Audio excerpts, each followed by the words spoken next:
আসসালামু আলাইকুম প্রিয় দর্শক, রানার পক্ষ থেকে সকলকে শুভেচ্ছা। আশা করছি ভালো আছেন। প্রিয় দর্শক, মাননীয় প্রধান উপদেষ্টা জনাব ডক্টর মোহাম্মদ ইউনূস সাহেব, আপনারা কি মনে করেন ওনার পদত্যাগ নাটক যেটি রচনা করা হলো পদত্যাগকে কেন্দ্র করে, এটি কি পুরোপুরি ফ্লপ করেছে? আপনাদের কি মনে হয় জানাবেন প্লিজ। এবং কেন এই নাটকটি রচনা করা হলো, যেখানে নাহিদ ইসলাম ওনার সাথে সাক্ষাৎ করে বিবিসিকে বললেন যে প্রধান উপদেষ্টা পদত্যাগ করার কথা ভাবছেন, উনি কাজ করতে পারছেন না, তাই উনি পদত্যাগ করবেন, অভিমান করেছেন উনি। ঠিক আছে, তো তারপর এটি নিয়ে সারা দেশ তোলপাড় হয়ে গেল, হইচই শুরু হলো। অথচ একনেকের একটি জরুরি বৈঠক হলো, বৈঠক শেষে আরেকটি অনির্ধারিত বৈঠক হলো সকল উপদেষ্টাদেরকে নিয়ে। সেই বৈঠক শেষে বৈঠক থেকে বেরিয়ে পরিকল্পনা উপদেষ্টা জনাব ডক্টর ওয়াহিদুদ্দিন মাহমুদ সাংবাদিকদেরকে বললেন যে এমন কোনো কথাই নাকি হয়নি, উনি পদত্যাগের বিষয়ে ভাবেননি বা উনি কেন পদত্যাগ করবেন। প্রধান উপদেষ্টা পদত্যাগ করছেন না, কোনো উপদেষ্টারা পদত্যাগ করছেন না, সকলেই থাকছেন। তাহলে এখানে একটি বিরাট প্রশ্ন যে তাহলে এই নাটকটি কেন রচনা করা হলো, কেন সারা দেশের মানুষকে এইভাবে উদ্বিগ্ন রাখা হলো? প্রিয় দর্শক, আমাদের বিশ্লেষণ বলছে এটি ছিল প্ল্যান এ। যেহেতু সারা দেশ 21শে নভেম্বর সেনাবাহিনী প্রধান জেনারেল ওয়াকারুজ্জামানের অফিসার্স অ্যাড্রেস ভাষণের পরে সারা দেশের মানুষ মোটামুটি এটিকে নিয়ে ভাবছিল, এবং বিশেষ একটি বিষয় যেমন করিডর ইস্যু এবং চট্টগ্রাম বন্দরকে কেন্দ্র করে সারা দেশ উত্তাল ছিল। দেখুন, দৃষ্টি কিন্তু ওখান থেকে সরে এসেছে। তাহলে প্ল্যান এর এই জায়গাটা আংশিক সাকসেসফুল। ওনারা চেয়েছেন মানুষের দৃষ্টিকে ঘোরাতে, দৃষ্টি ঘুরেছে। আর আরেকটি ছিল জনমত যাচাই করা, যে উনি যদি এই বার্তাটা দেন তাহলে দেশের রাজনৈতিক দলগুলো বা দেশের জনগণ এটি কিভাবে প্রতিক্রিয়া করে। এই জায়গাটিতে ওনারা ব্যর্থ হয়েছেন, বাট একটি জায়গাতে ওনারা সফল হয়েছেন। কারণ কি, 9-10 মাস আগে উনি যখন ক্ষমতা গ্রহণ করেন তখন সে দেশের জনগণ ওনাকে ব্ল্যাঙ্ক চেক দিয়েছিল। তখনকার পরিস্থিতি আর এখনকার পরিস্থিতির মধ্যে অনেক তফাৎ, অনেক পার্থক্য। কাজেই এই জায়গাটাতে উনি আসলে ভুল করেছেন। উনি বুঝতে পারেননি যে এখন বিএনপি ওনার সাথে নেই, জামায়াত ইসলামীর সাথেও দূরত্ব তৈরি হয়েছিল শিবিরের সাথে, কিন্তু এটিকে কেন্দ্র করে আবার সেই দূরত্বটা ঘোচানো গেছে। এই জায়গাতেও কিছুটা সফল হয়েছে ইসলামিক দলগুলোর সাথে, ইসলামিক গোষ্ঠীগুলোর সাথে। হ্যাঁ, এই জায়গাগুলোতে সফল হয়েছে। এখন তাহলে প্ল্যান বি কি? এখন ওনাদের দ্বিতীয় রাজনৈতিক স্ট্র্যাটেজি কী হবে? আমাদের বিশ্লেষণ বলছে ওনারা বর্তমানে যেই কাজটি হাতে নিয়েছে, ভারত বিদ্বেষী মনোভাব যেই রাজনৈতিক দলগুলো পোষণ করে তাদেরকে একত্রে কাজ করে ভারত বিদ্বেষী মনোভাবকে বা এই তকমাটাকে কাজে লাগিয়ে পরবর্তী কাজগুলো হাসিল করা। কিন্তু এখানে একটি প্রবলেম হয়েছে। বিএনপি যদিও ভারত বিদ্বেষী মনোভাব রাখে বা তারা বিভিন্ন সময় এটি বলে, কিন্তু বর্তমানে নির্বাচনকে কেন্দ্র করে বিএনপির সাথে সরকারের দূরত্ব খুব যোজন দূর। তো বিএনপি দেখা করে তাদের সাথে যে বৈঠক ছিল সেখানে তারা স্পষ্ট বলেছে 3 জন উপদেষ্টা, 2 জন ছাত্র উপদেষ্টা সহ জনাব আসিফ নজরুল সহ 3 জন উপদেষ্টার পদত্যাগ এবং ইশরাকের মেয়র পদে শপথ পড়ানো, নির্বাচন ডিসেম্বরের মধ্যে নির্বাচনকে কনফার্ম করার, নির্বাচনের একটি সুনির্দিষ্ট রোডম্যাপ দেয়া, এইগুলোকে বাস্তবায়ন করতে হবে। তো এই হচ্ছে মোদ্দা কথা।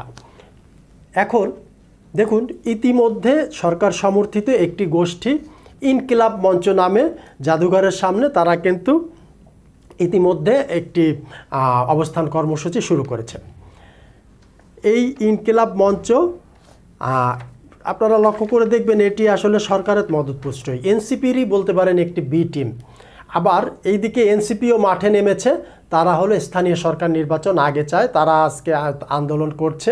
এই মুহূর্তে দরকার স্থানীয় সরকার, এবং জামায়াত ইসলামীরই বক্তব্য কিন্তু একই রকম। এই জায়গাতে বিএনপি একটি চ্যালেঞ্জের মুখে পড়বে বলে আমাদের কাছে মনে হয়। আপনারা কি মনে করেন প্লিজ জানাবেন কমেন্টের মাধ্যমে।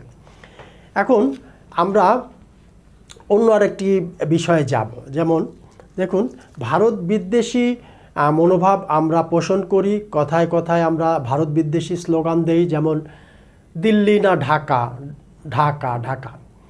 আসলে এই স্লোগানটার যেই জায়গা থেকে ওনারা ক্যাচ করেছে বা এই স্লোগানটার মূল যেই প্রেক্ষাপট, এটি কী ছিল?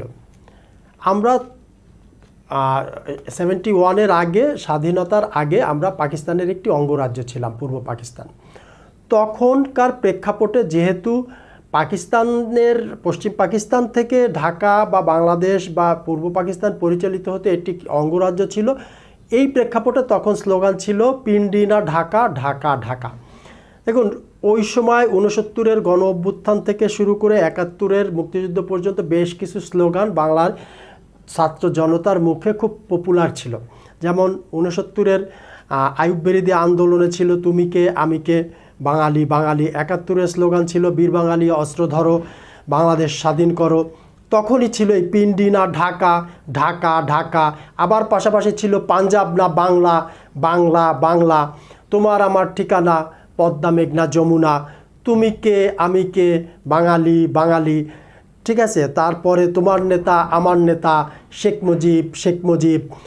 তারপরে বাংলার অন্যতম স্লোগান ছিল তখন জয় বাংলা, বাংলার আপামর জনগণ। এই স্লোগান দিয়ে তখন মুক্তিযুদ্ধ এবং স্বাধিকারের আন্দোলনে ঝাঁপিয়ে পড়েছিল। আমরা যে স্লোগানটি নিয়ে এখন খুব মাতামাতি করছি, যে স্লোগানটি আমরা ব্যবহার করছি বা আমাদের এই যে তরুণরা ব্যবহার করছে, ইনকলাব জিন্দাবাদ।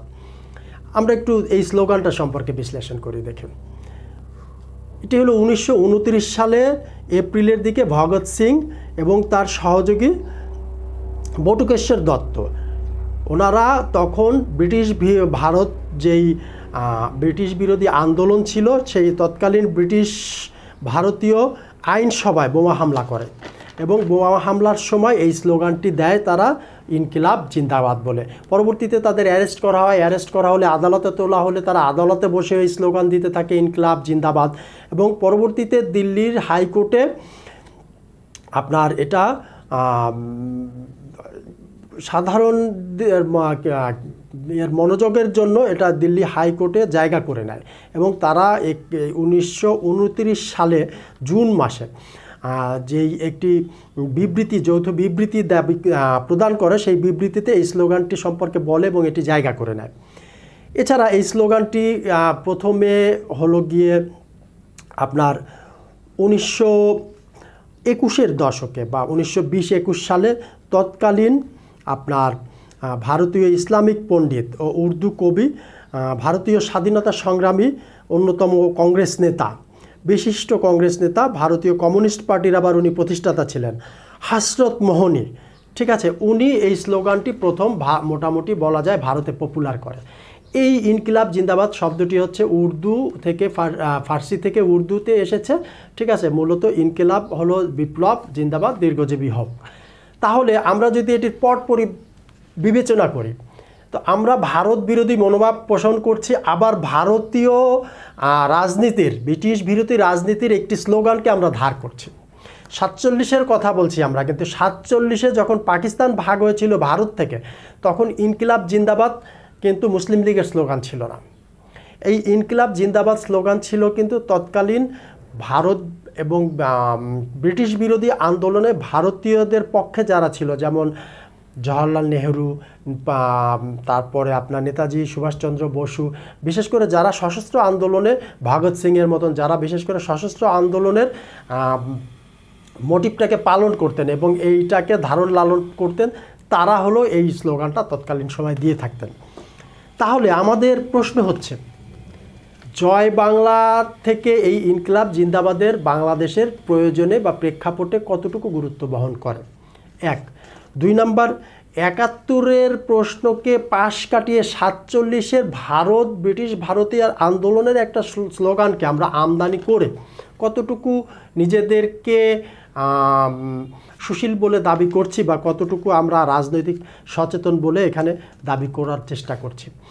মূল কথা হলো, ভারত বিরোধী আন্দোলন, ভারত বিরোধী মোর্চা গঠন করছি, ভারত বিরোধী মনোভাব পোষণ করছি, আবার ভারত থেকে আমদানিকৃত স্লোগান দিয়েই সেটিকে আবার বাস্তবায়ন করছে। এটি কোন ধরনের বিষয়ে আমি আপনাদের কাছে প্রশ্ন রেখে গেলাম। আমার কাছে এটি একটি বিরাট রহস্য মনে হয়। আর এই ভারত বিরোধিতা, আমি বলছি না ভারতের সাথে নতজানু হয়ে আপনারা রাষ্ট্র পরিচালনা করুন। একটি রাষ্ট্রের সম্মানজনক ন্যূনতম অবস্থানে রেখে প্রতিবেশীর সাথে সুসম্পর্ক, কূটনৈতিক সম্পর্ক বজায় রাখুন। তাতে করে দুটি রাষ্ট্রের মধ্যে যাতে সুসম্পর্ক বিদ্যমান থাকে।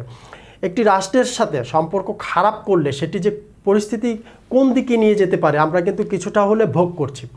ভারতীয় নিষেধাজ্ঞার ফলে আমাদের ব্যবসা বাণিজ্যর অবস্থা ভয়াবহ খারাপ। দেখুন, এই স্থলবন্দরের নিষেধাজ্ঞার জন্য শুধুমাত্র প্রাণ কোম্পানির প্রতিদিন $6 মিলিয়ন উপরে লস হচ্ছে। আরও অন্য অন্য কোম্পানির হিসাব যদি করা হয় এই সংখ্যাটা আসলে আপনারা ধারণা করতে পারবেন না। এবং ট্রান্সশিপমেন্ট ক্যান্সেলের জন্য প্রতি মাসে শুধুমাত্র ট্রান্সশিপমেন্ট ক্যান্সেলের জন্য 2000 কোটি টাকার উপরে বাংলাদেশ লস করছে। ব্যবসা বাণিজ্যর এই ক্ষতি করে আমরা বলছি ভারতীয়দেরও ক্ষতি হচ্ছে। ভারতীয়দের কি ক্ষতি হচ্ছে না হচ্ছে আমরা জানি না, আমাদের জানার প্রশ্নও নাই, প্রসঙ্গও নাই। কারণ কি, তাদের ক্ষতি দিয়ে আমরা কি এখানে বিশ্লেষণ করব? আমাদের নিজেদের ক্ষতি, আমরা কতটুকু ক্ষতি হচ্ছে সেটি আমাদের দেখার বিষয়, এবং সেই ক্ষতি আমরা কাটিয়ে উঠতে পারবো কিনা সেটি হলো সবথেকে গুরুত্বপূর্ণ বিষয়। প্রিয় দর্শক, দেখুন, বিনিয়োগ সামিট করা হলো, অনেক বড় বড় নীতি কথা বলা হলো, অনেক স্বপ্ন দেখানো হলো। একটি টাকার বিনিয়োগ কি হয়েছে বাংলাদেশে? একটি টাকার নতুন বিনিয়োগ হয়নি, বরঞ্চ আগের বিনিয়োগ কমেছে। আপনার সরাসরি বিদেশি ইনভেস্টমেন্টে যে বিনিয়োগ সেটি কমেছে 26%, মূলধনী যন্ত্রাংশ বিনিয়োগ কমেছে 68%, সব মিলিয়ে 71%-র উপরে বিনিয়োগ কমেছে। গার্মেন্টস মালিকরা গার্মেন্টস শ্রমিকদের বেতন দিতে পারছে না। কেন পারছে না? এগুলো কি খতিয়ে দেখেছেন? কতগুলো গার্মেন্টস বন্ধ হয়েছে, কতগুলো শিল্প কলকারখানা বন্ধ হয়েছে। তো আমাদের এই শুধুমাত্র ভারত বিরোধী মানসিকতা আমাদেরকে কোথায় নিয়ে যাবে প্রিয় দর্শক, এটি একটি বড় প্রশ্ন।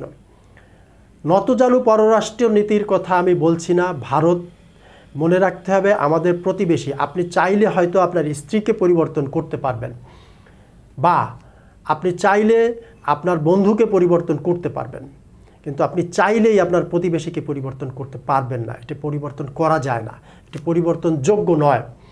কাজেই ভারত এবং মিয়ানমার দুটি রাষ্ট্রই আমাদের প্রতিবেশী। তাদের সাথে কূটনৈতিক সম্পর্ক কেমন হওয়া উচিত, কূটনীতির ভাষা কেমন হওয়া উচিত, আমার মনে হয় এই সরকারকে সেটি শেখা উচিত।